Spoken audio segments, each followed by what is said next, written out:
¿La salvación se puede perder? Bueno, es una cuestión y una duda muy interesante que muchas personas se han preguntado a lo largo de la vida con Dios. Sin embargo, la respuesta corta es no. La salvación no se puede perder porque no depende de ti. Pero la respuesta real es todavía aún más escandalosa, porque si la perdieras es más bien que nunca la tuviste. Para eso vamos a ir como siempre desglosándolo a través de las escrituras.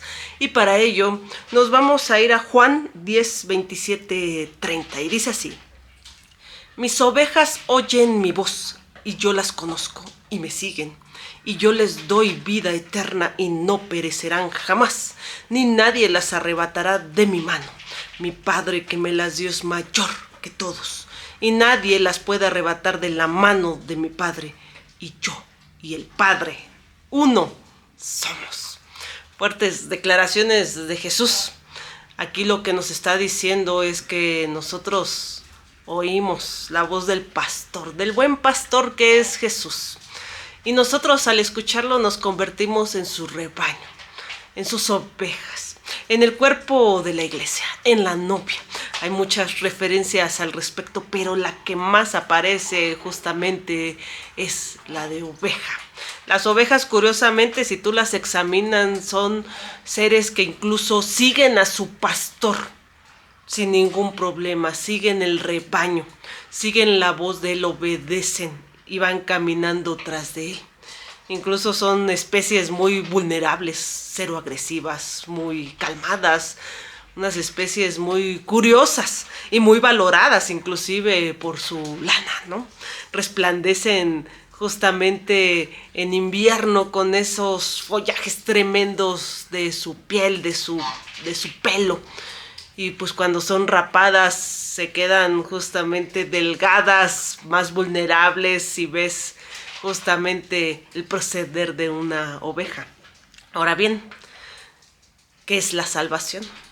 La salvación es aceptar que Jesús es tu Salvador, que es Dios, murió y resucitó por ti. Haciendo esta profesión de fe, tenemos una situación muy interesante, una particularidad muy interesante, y es justamente la que Jesús menciona a Nicodemo, y para ello vamos a leerlo. Nos vamos a ir a Juan 3:3 y dice: respondiendo Jesús le dijo: de cierto te digo. Cuando nosotros escuchamos esa frase, de cierto te digo, o yo te aseguro, o cualquier otra parte que incluso use una traducción, quiere decir que lo que Jesús va a decir es verdaderamente importante. Y además de eso, si se repite 2 veces, es todavía aún más de prestarle atención. Y dice que el que no naciere de nuevo no puede ver el reino de Dios. Aquí la situación inconveniente que nosotros vemos no es que Jesús esté poniendo una serie de requisitos extras a la salvación. Es que cuando uno es salvo, nace de nuevo.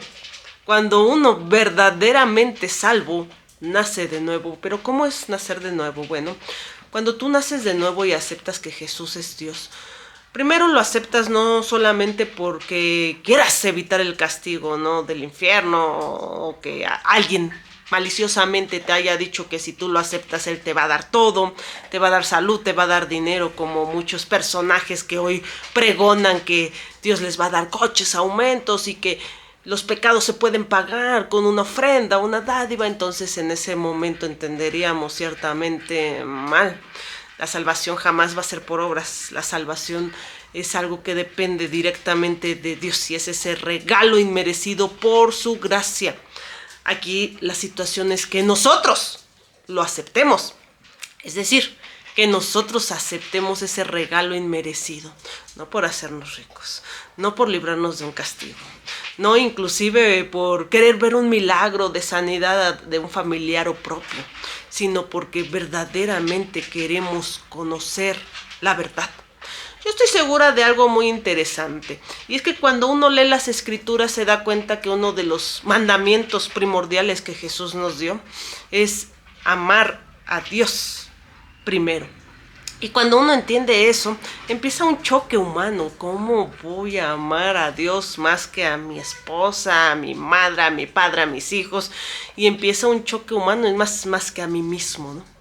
Y de repente cuando lanza el siguiente punto de amarás a tu prójimo como a ti mismo, dices, ¿y cómo voy a amar a ese personaje que me hace la vida imposible en el trabajo y que me dice y que me hace? Entonces uno lo ve imposible, pero es imposible porque tú estás creyendo que tú lo debes de hacer. El primer punto importante incluso para adentrarnos en eso es siempre colocar la mirada fija en el objetivo, es decir, tú quieres la salvación. Conoces de la palabra de Dios. Es más, sabes que debes de amarlo, pero también eres concreto y honesto con lo que tú eres, piensas y crees. Es decir, yo necesito amarlo, pero no lo amo. No sé amarlo, porque yo no sé amar. Porque si me lo dices me hace un choque, pero sin embargo yo quiero amarlo, quiero conocerlo. El punto es ser brutalmente honestos, porque muchas veces lo decimos por decir, o amamos a Dios con nuestro amor humano que es pobre por partes, incompleto, y así no se trata. En ese momento que tú entiendas que quieres amarlo, que quieres conocerlo, que quieres llevar una relación con él y que en estos momentos no lo tienes, es cuando empieza la brutalidad de enfrentarse a la realidad que muchas veces siempre como humanos encubrimos sobre que el mal no es tan malo, yo no soy tan malo, y de que pues si yo amo a Dios porque lo digo, pues ya lo amo ya. No, hay que ser brutalmente honestos con uno para que justamente podamos ir con el Creador y el Creador nos ayude. ¿Cómo ayudaría a alguien que cree que no necesita ser ayudado? ¿Cómo tú ayudarías a una persona que ves tal vez en una desgracia, que ves tal vez ahí en el fondo del río ahogándose y que tú le dices te voy a ayudar, yo no quiero, y se aleje más de ti? Pues una persona que no quiere ser ayudada no puede ser ayudada. Entonces en estos momentos hay que ser muy honestos con lo que uno está pasando y en el proceso, y créeme, Dios lo sabe de antemano. No creas que lo vas a engañar diciéndole por palabra yo te amo y en tu corazón no hay amor. Él lo sabe. Una situación muy interesante es justamente reconocerlo, entender que no podemos dar lo que no tenemos, y ahora sí, en ese momento podemos aceptar el amor de Dios. Cuando uno conoce el verdadero amor de Dios que hizo a través de su sacrificio, sientes esa llenadura completa, y ahora sí, tú eres capaz de darlo a los demás, de darlo hacia Él, de darlo a todos. Es un proceso claro. El proceso empieza cuando tú lo quieres hacer, y es cuando la gente dice, es que yo me acerco y me empiezan a pasar cosas malas, y es porque estás cerca de la puerta. Y la puerta es Jesús, recordemos sus palabras, cerca de la puerta, pero aún no has entrado. Por eso el enemigo te quiere distraer, te quiere jalar y quiere que tu vida pues obviamente sea sin Dios. En ese momento que tú estés frente a la puerta te falta entrar. ¿Cómo? Siendo honestos contigo, sabiendo qué es lo que vas a buscar con Dios. Un ejemplo es cuando se le acercó a aquel joven rico que dijo que había seguido todas las leyes, que desde chico había seguido todos los mandamientos, toda la ley mosaica, y cuando Dios Jesús mismo le dijo, vende todo y sígueme, y el joven se fue muy triste. Entendimos justamente una parte muy importante, y es que humanamente tú puedes esforzarte por seguir los estatutos, las leyes, los mandamientos, inclusive puedes hasta obligarte a sentir amor por Dios. Sin embargo, si tu corazón no está con Dios, te pasa lo que aquel joven, te entristeces y no lo quieres hacer porque tu corazón, tu vista está en otro lado, y es ahí cuando debes de entender que hay que revirar. Entonces, aquí lo primordialmente importante es entender inclusive que es bíblico. Pensar que todas las personas que profesen una situación de fe hacia Dios y que Jesús es el Salvador y piensen que con eso tienen la vida ganada y que después salgan a pecar, quiere decir que desde un primer momento jamás fueron salvos. ¿Pero por qué? Somos humanos, nos equivocamos. Vamos a seguir desglosando las escrituras. Para ello nos vamos a ir a 1 Juan 3:9 y dice: todo aquel que es nacido de Dios, vemos otra vez la referencia del nacimiento que ya había hecho Jesús con Nicodemo, ahora con Juan, no practica el pecado, porque la simiente de Dios permanece en él y no puede pecar porque es nacido de Dios. Interesante, y uno puede decir eso, ¿eres humano? Sí, claro, sí te puedes equivocar. Aquí la situación es muy diferente, el panorama es muy diferente. Cuando tú aceptas verdaderamente a Jesús, cuando emprendes justamente la aceptación de su yugo y el camino con él de su mano a través de su armadura, cuando emprendes justamente ese camino, esa conexión, esa relación con él, entonces tú debes sí o sí de sentir la llenadura del Espíritu. Los frutos del Espíritu van ligados justamente con que tú renuncies a tu propia voluntad y empiece a Dios a actuar en ti. Aunque no compitas con Él, es decir, bueno, Dios, yo nada más quería la salvación, voy a asistir a tu iglesia cada domingo, pero toda la semana voy a hacer lo que yo quiero y deseo. No. La vida cristiana no es disciplina. El problema es que tú no has nacido a una vida espiritual. Cuando tú naces a esa vida espiritual, sientes el gran amor de Dios en tu vida. Empiezas a leer la Biblia y los versículos empiezan a saltar, te empiezan a llegar al corazón, te dan ganas de perdonar, empiezas a amar a incluso lo que antes odiabas, como aquella mascota que se te hacía a lo mejor difícil convivir con ella. De repente empiezas a ver todo diferente, empieza tu vida a cambiar porque es Dios trabajando en tu ser, es Dios ahora sí completando lo que nosotros somos en esta vida, seres incompletos. Y en ese momento sí, conoces la verdad. De repente cuando tú eres perdonado y tú perdonas, unas cadenas se rompen, todo se rompe, la gente se siente más liviana, las articulaciones no duelen, empieza todo a pasar de una manera espiritual que tú no te lo puedes explicar de una forma carnal, no lo puedes racionalizar porque algo pasa dentro de ti. Cuando naces a esa vida espiritual, realmente obtienes esa visión espiritual con Dios. ¿Y qué pasa si tú en el camino te equivocas y caes? Definitivamente cuando te equivocas y caes, debes sí o sí de sentir que Dios se retrae, guarda silencio, que la presencia tal vez no es tan fuerte, que está luchando como justamente cuando los judíos estaban frente al Mar Rojo y dudaron. Y lo que hizo Dios cuando estaba enfrente fue ponerse atrás como una nube para que ellos pudieran formarse, pudieran recobrarse, pero no es que los abandonó.